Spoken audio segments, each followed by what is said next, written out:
Now, every year, an estimated 300,000 hedgehogs are killed on Britain's roads. And to try and protect them, England's first official hedgehog crossing signs have now been installed in Kingston upon Thames. Our reporter Tim Moffat has the story. Hedgehogs need all the help they can get. Numbers in the UK have plummeted over the past 50 years, mainly due to loss of natural habitat, such as hedgerow, in rural areas. But in suburbia, things seem a bit more hopeful.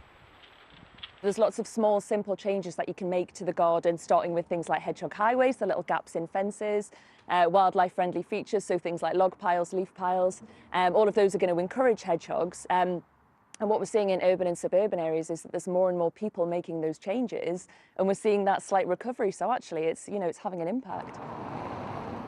Getting from garden to garden often involves crossing a road.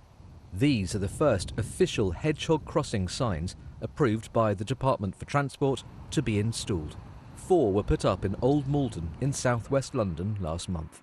So we've identified this area as a hedgehog hotspot, and one of the most biggest threats to hedgehogs are the fragmentation of habitat and impacts of them crossing the road and getting run over by cars. Because when a hedgehog gets frightened, it doesn't have a flight or fight response. What it does, it curls up into a ball, and obviously when a car's coming along, that's probably the worst thing they can do.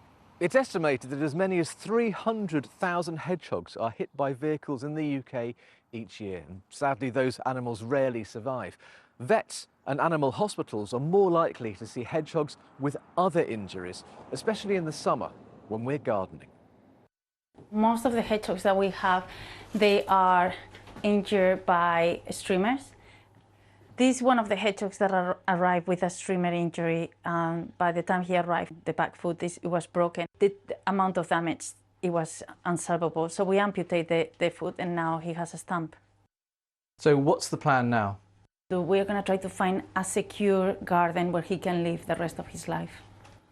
Secure gardens belong to volunteers who've adapted them to make them a safe, separated space for hedgehogs. Wherever possible, though, the aim here is to release animals back into the wild. That's the plan for these baby hedgehogs, or hoglets as they're known. They were found under a barbecue. They were orphaned. They waited for Mum to see if we would come back, but she never came back. People, what they should do if they are going to use a streamer, try to check in the areas where hedgehogs are going to hide. And these are areas where they are shady, they are cool, and usually it's underneath the hedges or in bushes. So if they could get a broom and just go there and just make a noise, the hedgehog probably will get scared, will hide farther away, and then you can use your streamer. Campaigns encouraging people to create small gaps in their fences to help hedgehogs roam from garden to garden seem to be having a positive effect. In this part of southwest London, motorists are now being asked to do what they can to help the hedgehogs. Tim Moffat, BBC News.